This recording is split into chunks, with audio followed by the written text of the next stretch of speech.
የኔ ነውና ዘይቀበል ሳንነካከር ቂም ይዘሽ አትለኝ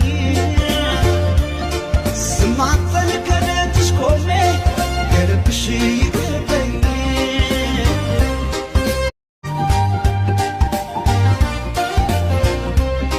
ከልቤ ቆርጬ ባንቺ ልረሳሽ ሞክርና ይቅርታ ልጠይቅዎ ስም ጥፋቱ የኔ ነውና ዘይቀበል ሳንነካከር ቂም ይዘሽ አትለኝ ስማጠን ከደጅሽ ቆሜ ከልብሽ ይቅርበኝ